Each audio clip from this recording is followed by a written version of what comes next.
सैयदा पाक फरमाती हैं, ओ मेरे नबी के गुलामों, मैंने ये रंग भी देखा है कि हुजूर ने इतना खड़े रहे, इतना क़याम किया कि मुकद्दस पैरों में वरम आ गए, सूज गए पैर। हम सैर करने गए तो थक गए, बात अलग है, लेकिन इबादत में ये भी तो मुस्लिम शरीफ है ना, ये भी तो दीन है ना, ये भी तो हुजूर की सुन्नत है, ये भी तो वो चीज है जो करीम की आंखों की ठंडक है। सैयदा फरमाती है पैरों में वरम आ गए। सारी रात ही हुजूर ने नमाज पढ़ी और एक ही आयत बार बार दोहराई। मस्जिद नबी में बिलाल हबशी ने फजर की अजान दे दी और हुजूर अभी मुसल्ले पे थे। करीम फारिग हुए। मैंने अर्ज की, या रसूल अल्लाह सल्लल्लाहु अलैहि वसल्लम, आपके तो सदके अल्लाह अगले पिछलों के गुनाह माफ करेगा, तो आप इतनी आहोजारी क्यों फरमाते हैं? आप तो शफी हैं, आप तो अंबिया के इमाम हैं। तो हुजूर ने फरमाया, आयशा तुमने गिनवाया है ना मेरे अल्लाह की मुझ पर कितनी रहमत है। अफला अकूना अब्दन शुकूरा, फरमाया अगर उसने इतनी नेमतें दी हैं तो क्या मैं उसका शुक्रगुजार बंदा ना बनूं? मैं शुक्रगुजार बंदा ना बनूं उसका? फिर अगर इतनी नेमतें उसने दी हैं, मुझे इतना नवाजा है, तो फिर मैं उसके सामने सजदे ना करूं? ओ मेरे भाई, बड़े काबिल फख्र लोग हैं हम कि हम नबी पाक के गुलाम हैं। हम काबिल फख्र हैं कि नबी करीम के गुलाम हैं। क्या कभी इस गुलामी के शुक्राने में भी 2 नफल पढ़े? या अल्लाह तेरा शुक्र है तूने हमें हुजूर का गुलाम बनाया है। याद रखें कि अपनी रूहानी जिंदगी को आबाद करें, इस्तिगफार पढ़ें, तस्बीहात करें। कुछ छोटे छोटे अमाल हैं, उनको अपनी जिंदगी में हिस्सा बनाएं। तिरमिजी शरीफ में हदीस है, नबी पाक सल्लल्लाहु अलैहि वसल्लम ने फरमाया 3 मरतबा सुबह, 3 मरतबा शाम औज़ु बिल्लाहिस समीउल अलीम 3 दफा ये पढ़ो और 1 दफा सूरत हशर की आखिरी 3 आयात, वल्लाहुल्लज़ी ला इलाहा इल्लाहु आलिमुल गैबि वश्शहादति हुवर रहमानुर रहीम। औज़ु बिल्लाहि मिनश शैतानिर रजीम है ना, इसको पढ़ना है औज़ु बिल्लाहिस समीउल अलीम मिनश शैतानिर रजीम। फरमाया 3 दफा इसको पढ़ो और 1 दफा सूरह हशर की 3 आयतें, 1 दफा सुबह और 1 दफा शाम। सुबह क्या है, शाम क्या है? तो आला हज़रत बरेलवी फरमाते हैं सुबह से मुराद है आधी रात ढलने से लेकर सूरज निकलने तक। आधी रात ढलने से लेकर यानी तहज्जुद का टाइम से लेकर सूरज और शाम क्या है? दोपहर ढलने से लेकर मगरिब की आजान तक, ये शाम है।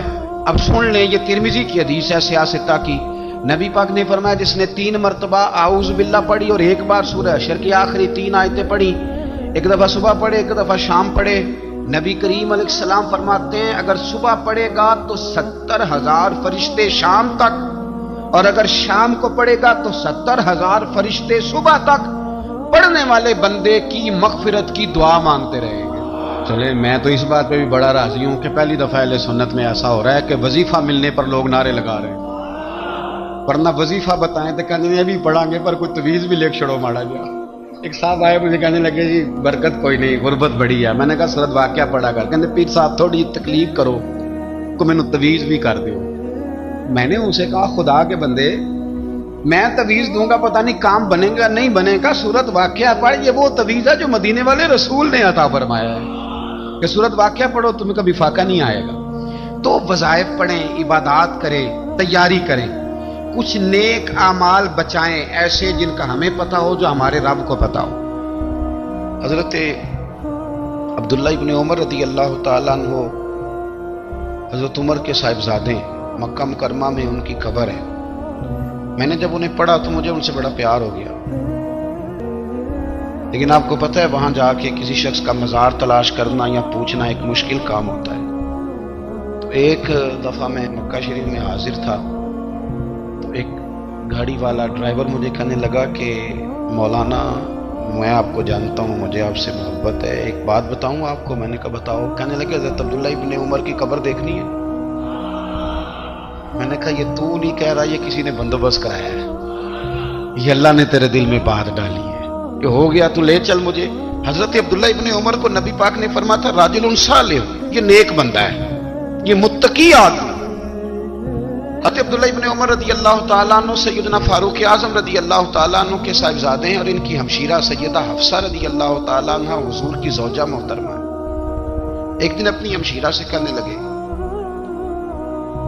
کہ نبی کریم صلی اللہ تعالی علیہ وسلم گھر میں آئے نا، اور اگر حضور غم امت میں پریشان نہ ہوں، طبیعت کو حشاش بشاش دیکھو، تو ذرا پوچھنا تو صحیح حضور کا میرے بارے میں کیا خیال، پوچھنا تو صحیح کہ کریم کی بارگاہ میں میرا کیا مقام ہے، میرے بارے میں حضور کیا فرماتے ہیں۔ اب بہن کو کام بتائے، اور بتائے بھی بھائی، اور کوئی بہن وہ کام نہ کرے، یہ تاریخ میں ہوتا نہیں۔ حضرت عمر فاروق رضی اللہ تعالیٰ عنہ کی صاحبزادی ام المومنین رضی اللہ تعالیٰ عنہ فرماتی ہیں کہ میں تو بس منتظر تھی، انہوں نے تو کہا تھا نا کہ اگر تم حشاش بشاش دیکھو تو بات کرنا، لیکن حضور تشریف لائے، میری باری تھی، میرے گھر تشریف لائے، کھانا پیش کیا تو فوراً میں نے عرض کی حضور ایک بات پوچھنی تھی۔ حضور نے فرمایا پوچھئے۔ میں نے عرض کی حضور میرے بھائی عبداللہ ابن عمر کے بارے میں آپ کا کیا خیال ہے؟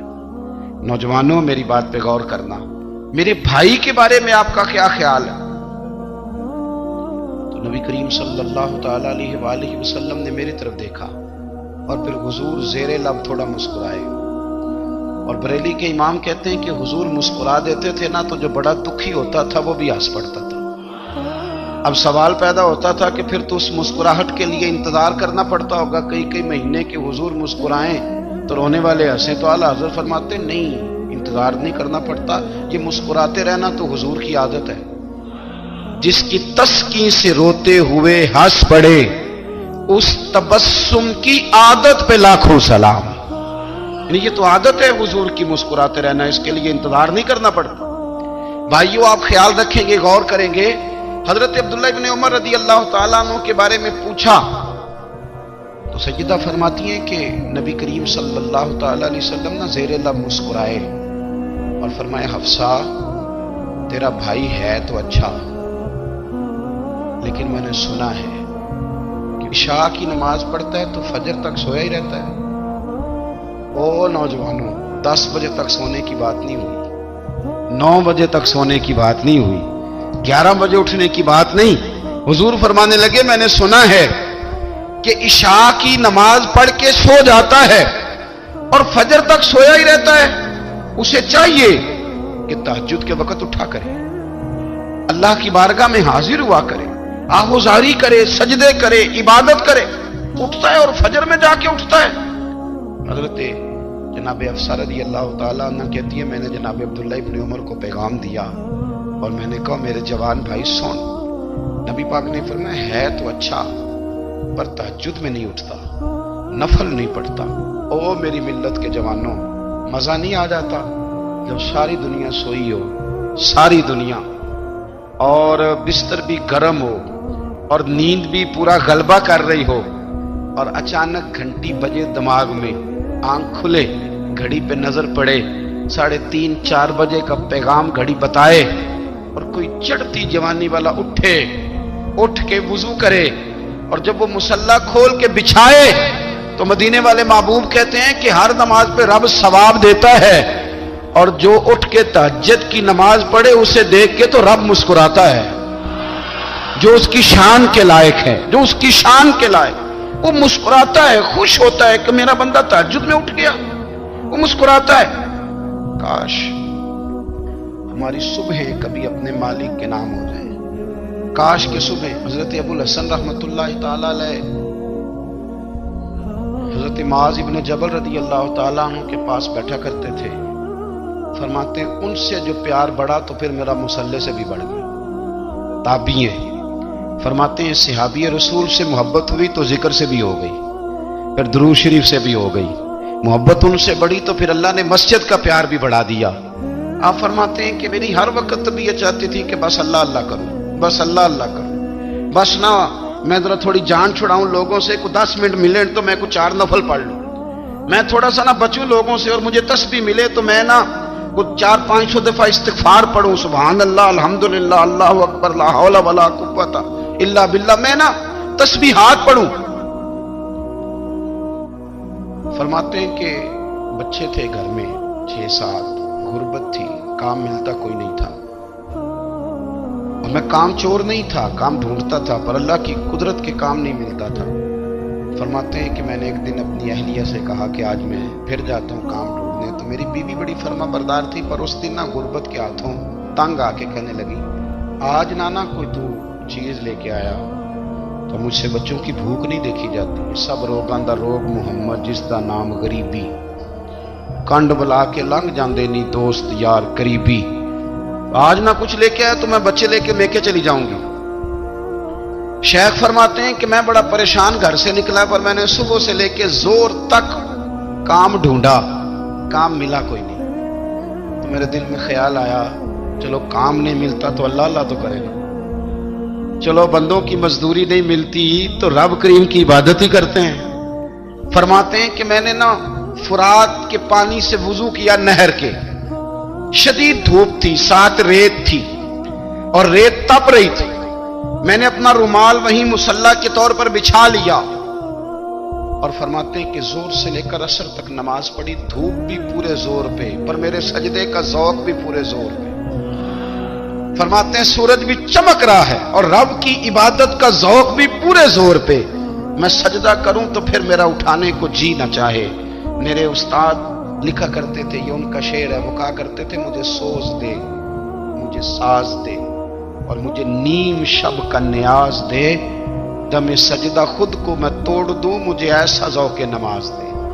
और मैं तेरी बहार का फूल हूं, मैं खिला भी हूं तो तेरे लिए, मुझे मेरी शाख से तोड़ ले, मुझे अपनी जुल्फ का नाज दे। भाई फरमाते हैं कि असर तक मैंने नफल पढ़े, दिल ढलने लगा, असर की नमाज पढ़ी और मैं वहां से चला। अब मैं जब निकलने लगा तो दिल में ख्याल आया कि छोटी छोटी दीवारें हैं घर की, बगैर कुछ लिए जाऊंगा तो बीवी दूर से देखेगी तो शोर करेगी कि फिर खाली हाथ आ गया है। कहते मैंने अपने उसी रुमाल में जिसमें मैंने नमाज पढ़ी थी ना, रुमाल में की आखी दे पंजाबी जी साफा, कहते हैं उसी में ना मैंने कुछ रेत भर ली कि वो दूर से देखेगी तो समझेगी कुछ लेके आया है, चलो जाके उसे बता दूंगा कि आज फिर मजदूरी नहीं मिली। कहते हैं वो रेत लेकर जब मैं घर में गया तो पहले बीवी दरवाजे पे खड़ी होती थी, पूछती थी खाली हाथ आ गए हो? आज मैंने देखा तो है ही कोई नहीं। फरमाते हैं मैं अंदर दाखिल हुआ, सलाम लिए, कोने में मैंने वो रुमाल रख दिया और मैंने आवाज दी कि भली मानस कहां हो? तो वो कहने लगी आप मुंह हाथ धो ले, मैं रोटी लेके आई। मैंने कहा रोटी कहां से आ गई? यहां तो कई दिनों के फाके, तो कई दिनों की गुर्बत है, यहां तो इस घर में तो फकीरी है। फरमाते हैं कि वो रोटी लेके आई और उस वक्त की जो मौजूदा नेमतें थी, समझ ले सलाद, अचार, हर चीज साथ लाई। मैंने कहा कि बच्चे कहां गए? कहने लगी वो खाना खा के खेलने गए, आप खाना खा लें आ जाते। खाना उसने चुन दिया। मैंने हैरत अंगेज लहजे में सारी नेमतें अपने दस्तरखान पे देख करके बीवी से पूछा ये कहां से आया खाना? बच्चों को तूने कहां से खाना खिलाया? ये सारा कुछ कैसा है? कहने लगी पता नहीं आज आप किस करीम की मजदूरी करने चले गए थे, पता नहीं किस करीम की, मेरे घर में तो इतनी नेमतें आई हैं कि मुझसे संभाली नहीं जा रही, इतना अनाज है, इतना गंदुम है, किस करीम के दरवाजे आज चले गए थे? ये कहते कहते वो उठी और उठ करके कहने लगी पहले ही बड़ा कुछ आया था, अब क्या ले आए हो? और जा करके ना उसने वो रेत वाला रुमाल खोला। कहने लगे मैं तो लेके आया था रेत, तो मेरे रब ने उसे भी सोने और हीरे बना दिया था। जब आपकी तवज्जो अल्लाह की जानी, मेरे नबी पाक सल्लल्लाहु ताला अलैहि वसल्लम ने फरमाया हर चीज अपने रब से मांग, हर चीज मांग, हर चीज मांग। या रसूलल्लाह क्या कुछ? मेरे महबूब ने फरमाया तेरे घर में नमक भी खत्म हो जाए तो वो भी अपने रब से मांगा कर। तू मांगना, वो तुझे देगा, तू उसकी बारगाह में कशकोले तलब दराज तो करना। और तिरमिजी शरीफ में अजीब लफ्ज है, रसूल कायनात ने फरमाया, रब करीम फरमाते हैं जब मेरा बंदा हाथ उठाता है ना तो मुझे हया आती है कि मैं खाली कैसे लौटा दूं इसके। इतने बड़े बादशाह की बारगाह में, ओ भाई लोगों से इज्जतें तलाश करते हो तो वो क्या तुम्हें इज्जत देंगे? वो तो कल अच्छा कहते हैं परसों बुरा कहने लग जाते हैं। लोगों के सामने गुड बुक में आना चाहोगे तो वो तो सवेरे तुम्हारे बारे में कुछ कहेंगे, शाम कुछ और कहेंगे। अपनी रूहानी जिंदगी आबाद करें, अपने मुसल्ले को वक्त दे और दुनिया से छुप कर, इस मोबाइल को बंद करके और अपने आप से भी छुप के और तन्हा होके छुपा के सारा कुछ अपने आंसू अपने रब की बारगाह में पेश करें, उसके हुजूर हाजिरी दे। सुनो ना तिरमिजी की हदीस और इसे याद रखना, نبی پاک علیہ السلام نے فرمایا اپنے دکھ لوگوں کے سامنے نہ بیان کرنا، سیٹھوں نوابوں کو نہ بتاتے پھر، دنیا داروں کے سامنے جا کے نہ رونا کہ میں تکلیف میں ہوں، پر میں اگر دنیا داروں کو دکھ بتاؤ گے رب تمہیں کبھی غنی نہیں کرے گا۔ اور لوگ ہیں کہ الٹا مذاق اڑائیں گے، آپ کی جس سے بڑی پکی یاری ہے نا، پکی، وہ تب تک پکی ہے جب تک آپ نے 50,000 مانگا نہیں، اور جس وقت آپ نے کہہ دیا کہ میں مجبور ہوں میری مدد کر، تو پھر ختم ہو گئی دوستی۔ لوگوں کی تعلقات آپ کے ساتھ تب تک ہیں جب تک آپ ان سے کوئی ضرورت وابستہ نہیں کرتے۔ کریم محبوب فرمانے لگے بندوں کے سامنے دکھ نہ بیان کرنا، اللہ تجھے کبھی غنی نہیں کرے گا، تو اپنے دکھ اپنے رب کو بتا، تو دعائیں مانگ، تو اس کی بارگاہ میں حاضر ہو، تو اس کے حضور عرض کر۔ فرمایا اپنے دکھ اپنے رب کو بتا، وہ جلدی کرے یا دیر سے کرے تجھے ساری دنیا سے بے نیاز کر دے گا، تجھے کسی کا محتاج نہیں رہنے دے گا۔ اپنے مسلح کو، اپنی دعاؤں، ایک بزرگ فرماتے ہیں میں نے دعا مانگنے کا طریقہ اپنی بیوی سے سیکھا، دعا مانگنے کا طریقہ اپنی، سیکھنے والے تو اپنے بچوں سے بھی سیکھ لیتے ہیں، سیکھنے والے تو ہر ایک سے سیکھتے ہیں۔ وہ کہتے ہیں میں نے دعا مانگنے کا سلیقہ اپنی بیوی سے سیکھا ہے۔ حضرت وہ کس طرح؟ فرمانے لگے میری بیوی نے نا مجھے کوئی کام بتایا، کچھ پیسوں کی ضرورت کے لیے کہا، تو میں نے اسے کہا کہ بھئی ابھی میرے پاس نہیں ہے، کچھ دنوں میں آتے ہیں تو میں دے دوں گا۔ عورتوں کی عادت ہوتی ہے وہ بار بار یاد کراتی ہیں، 2-4 دنوں کے بعد پھر اس نے کہا حضرت وہ میں نے کہا تھا کچھ پیسے، میں نے اسے کہا کہ ابھی میرے پاس نہیں ہے، کچھ دنوں میں ملتے ہیں تو میں تمہیں دے دوں گا۔ اس نے کچھ دنوں کے بعد پھر کہا حضور وہ میں نے کچھ پیسے کہے تھے۔ فرماتے میں نے ڈانٹ دیا، میں نے کہا کہ کیا تو روز مجھے شرمندہ کرتی ہے، کہا نا میرے پاس نہیں ہے، ہوں گے تو دے دوں گا، تو روز یاد کراتی ہے۔ فرماتے اس نے پہلے تو میری ڈانٹ کو سہا، پھر میرے سخت جملوں نے اس کی آنکھوں میں آنسو پیدا کر دیے، پھر اس نے اپنے آنچل میں اپنے اس دکھ کو سمیٹا، اور پھر اس نے ایک جملہ کہا تو میں رو پڑا، اور مجھے اپنے رب سے مانگنے کا طریقہ آ گیا۔ مجھے کہنے لگی حضرت جی آپ نے ڈانٹ دیا، میں نے سہ لیا، پر آپ ہی میرے شوہر ہیں، بتائیں نا آپ سے نہ کہوں تو میں کس سے جا کے کہوں۔ فرماتے ہیں میں رو پڑا، اور میں کھل کے رویا، اور میں تڑپ کے رویا، اور پھر میری سسکیاں بند گئیں، تو مجھے کہنے لگی آپ کو کیا ہوا؟ میں نے کہا مجھے بھی دعا مانگنی آ گئی ہے، جب میں اسے کہوں گا نا اللہ تو ہی میرا رب ہے، میں تجھ سے نہ کہوں تو میں کس سے جا کے کہوں؟ میں کیوں کسی بندے سے سوال کروں؟ میں کیوں کسی دنیا دار سے کہوں؟ میں تیرے بندوں کا، نیک بندوں کا وسیلہ لے کے، تیرے محبوب کی غلامی لے کے تیری بارگاہ میں آیا، تجھ سے نہ مانگوں تو کس سے مانگوں؟ سمجھ آ گئی ہے جب میں اس رنگ میں مانگوں گا تو پھر رب میرے اوپر بڑا ہی فضل فرمائے گا، وہ میرے اوپر بڑی رحمت کرے گا، وہ میرے لیے آسانیاں کرے گا۔ عزیز دوستو ہم اس طرح کرنے لگ گئے ہیں کہ ہم نے نا اپنے تعلقات پر اعتماد کرنا شروع کر دیا ہے، میرے تعلقات بہت ہیں، ہم نے اپنی دولت پر اعتماد کرنا شروع کر دیا ہے، میرے پاس دولت بہت ہے، ہم نے اپنے علم پر، اپنی شہرت پر اعتماد کرنا شروع کر دیا ہے کہ میرے پاس فلاں چیز بہت ہے۔ یاد رکھنا جب بے نیاز اپنی صفت بے نیازی دکھاتا ہے تو بڑی بڑی دولتوں والے مجبور نظر آتے ہیں۔ بھائیو جب انسان کا رشتہ اپنے مالک کے ساتھ ہوتا ہے پھر تو غم بھی کچھ نہیں کہتے، پریشانیاں بھی کچھ نہیں کہتی، پھر تو زندگی صبر والی، پھر تو زندگی توکل والی، پھر تو زندگی بھروسے والی، پھر انسان اپنے آپ کو رسوا نہیں کرتا، دنیا داروں سے امیدیں اس کی ختم ہو جاتی، امیدیں اللہ رسول سے لگا لیتا ہے، مضبوط ہو جاتا ہے، مضبوط، طاقتور ہو جاتا ہے، خوددار ہو جاتا ہے، باوقار باعزت ہو جاتا ہے۔ حضرت بہلول دانا رحمت اللہ علیہ بیٹھے تھے تو ہارون رشید حج کر کے آ رہا تھا، تو رستے میں حضرت شیخ سے ملاقات ہو گئی، تو السلام علیکم کے بعد کہنے لگا حضور کوئی حکم ہو تو بتائیے گا۔ تو حضرت بہلول دانا فرمانے لگے تیرا رب کون ہے؟ اس نے کہا اللہ، تو فرمایا میرا کون ہے؟ کہا اللہ۔ فرمانے لگے تو بڑا ہی بیوقوف ہے، کیا تو یہ سمجھتا ہے کہ رب ہارون رشید کو تو دے گا اور بہلول دانا کو بھول جائے گا؟